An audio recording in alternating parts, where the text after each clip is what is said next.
కానివ్వు. ఇప్పుడు నా కళ్ళ ముందే నా కోడలికి తినిపించు.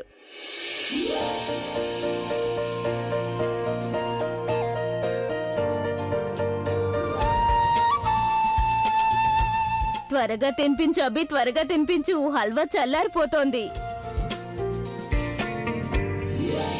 నువ్వెంత తింటావో తిను, కానీ ఇందులో నా ప్రేమ కాదు, ద్వేషం దాగుంది. తినగాని వామిట్ అవుతుంది. ఇప్పుడు హల్వా తినిపించిన తర్వాత నువ్వే తన్ని నిద్రపుచ్చాల్సుంటుంది. అలసిపోయింది కదా.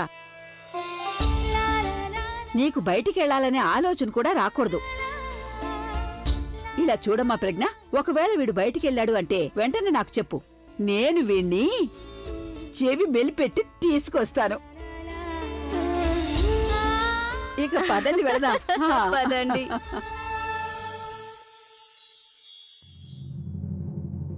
సారీ తను, ఈరోజు నీ వ్రతం వచ్చే ఇయర్లోనే బ్రేక్ అవుతుంది.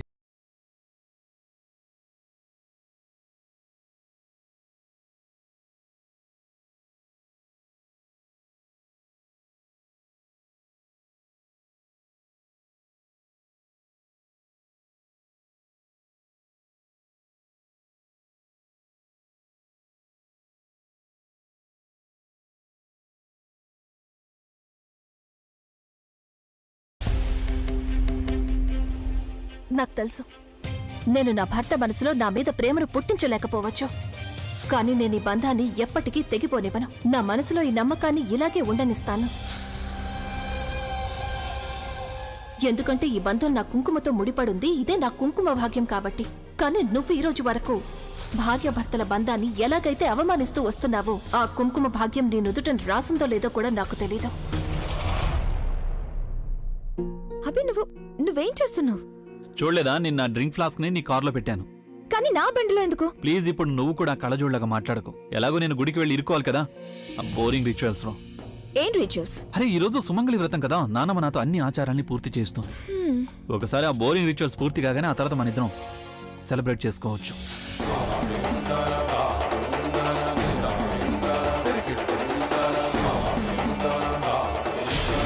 నాకు తెలుసు, నేను నా భర్త మనసులో నా మీద ప్రేమను పుట్టించలేకపోవచ్చు.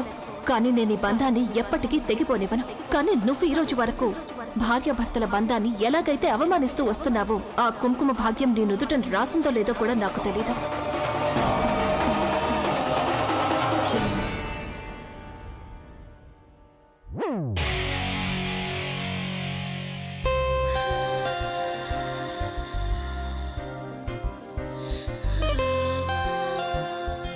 Hello ma'am.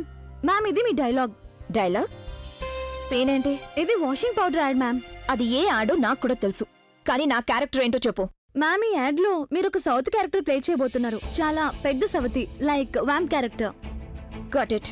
అయితే మీరు దీన్ని త్వరగా చదువుకోండి మ్యామ్. షార్ట్ రెడీగా ఉంది. Okay, ready. ఇక టేక్ చేద్దామా? తను గారు, షార్ట్ రెడీగా ఉంది.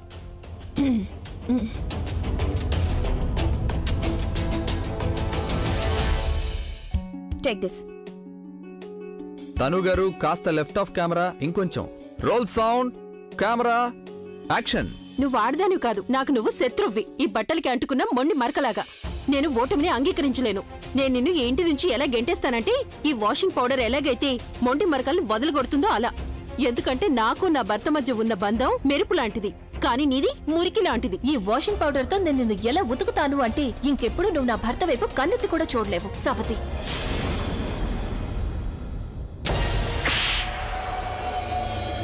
ఏమన్నావు నువ్వు?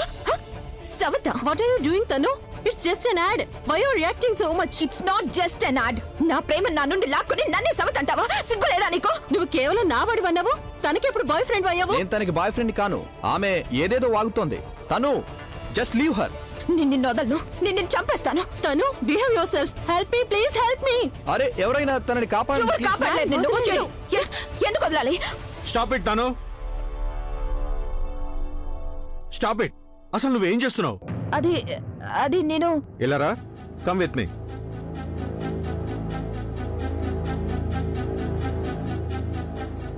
తాను, నీకేమైనా ఐడియా ఉందా ఈ రోజు అసలు నువ్వేం చేసావు? I'm sorry. Don't be sorry. ఎందుకంటే నేనే సారీ చెప్పాలి. అసలు తప్పంతా నాదే. తను నేనెప్పుడూ నీకు తోడుగా ఉన్నాను.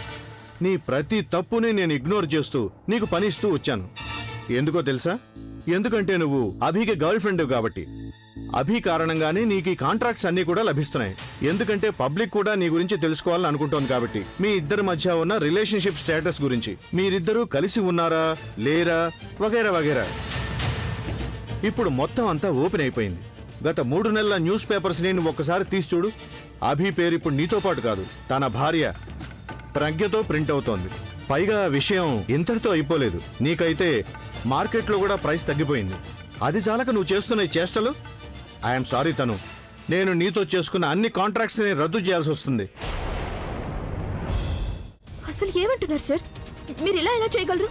మీ కాంట్రాక్ట్ కారణంగానే నేను అభిని పెళ్లి చేసుకోలేదు. పెళ్లి చేసుకోవడం చేసుకోకపోవడం అది నీ పర్సనల్ ప్రాబ్లం. నువ్వు ఈ ఇండస్ట్రీకి న్యూ కమర్ అయితే కాదు కదా.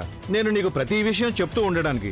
కంపెనీ వాళ్ళకి అభి రియల్ వైఫ్ తో ఎక్కువ బెనిఫిట్ ఉన్నట్టు కనిపిస్తోంది. ఇక అందుకే మేము వెళ్ళిపోతున్నాం అభి గారి రియల్ వైఫ్ దగ్గరికి, ప్రజ్ఞ గారి దగ్గరికి. ఒక కొత్త ఎండార్స్మెంట్ ని తీసుకుని. ఎందుకంటే ఈ రోజు ఆవిడే అందరికంటే పెద్ద ప్రామినెంట్ స్టార్ కి వైఫ్ కదా. అంటే మీరు నన్ను ఈ యాడ్ నుండి కూడా... ఐఎమ్ సారీ, ఏది కనిపిస్తుందో అదే అమ్ముడుపోతుంది. ఇక నీ గురించి ఎవరూ పట్టించుకోవడం మానేశారు. అందుకనే నీ మార్కెట్ కూడా తగ్గిపోయింది. ప్యాకప్.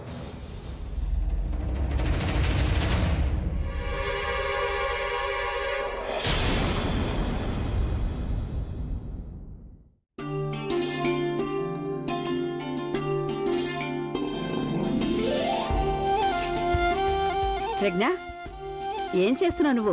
అభి చెప్పాడా నీకు ఇవన్నీ చేయమని? లేదమ్మా, నేనే ఇవన్నీ మడత పెడుతున్నాను. వాడు నీ చేత ఇదంతా చేయిస్తున్నాడే ఏంటి? నేను వాడికి చెప్పాను కదా నీ చేత ఏ పని చేయించకూడదని. ఎక్కడున్నాడా వెధవ? బయటికి వెళ్ళలేదు కదా? లేదమ్మా, బయటికి వెళ్ళలేదు. కిందకి మంచినీళ్ళు తాగడానికి వెళ్లారు. నేను అన్నాను నేను వెళ్ళి తీసుకొస్తాను అని. కానీ ఆయన దానికి ఏమన్నారు అంటే నేనే పని చేయకూడదు అని. ఒక మాట చెప్పు, వాడు నిన్ను జాగ్రత్తగా చూసుకుంటున్నాడు కదా? అవునమ్మా, మీరు ఇలా ఎందుకు అడుగుతున్నారు? నీకు తెలుసు కదా నేను ఇదంతా ఎందుకు అడుగుతున్నాను అని. నాకంటే ఎక్కువగా ఆ వెధవ గురించి ఇంకెవరికి తెలిసే అవకాశమే లేదు. వాడేదైతే చెప్తాడో అదస్సలు చేయడు. అమ్మమ్మా, మీ అంత కాకపోవచ్చు కానీ కొంచెం కొంచెం నేను కూడా ఆయన గురించి తెలుసుకుంటున్నాను. ఆయన అందరిలాగా కాదు కదా. అందుకే ఆయన కన్సర్న్ చూపించే విధానం, తన ఫీలింగ్స్ చూపించే పద్ధతి కూడా వేరుగా ఉంటుంది. ఆయన గురించి నాకు ఎలాంటి కంప్లైంట్స్ లేవు. చాలా నచ్చుతారు నాకు ఆయన. ఎంతో విచిత్రంగా ఉంటుంది. చాలా సంతోషంగా ఉన్నాను నేను. నాకు నీ మాటలకి చాలా సంతోషంగా ఉంది.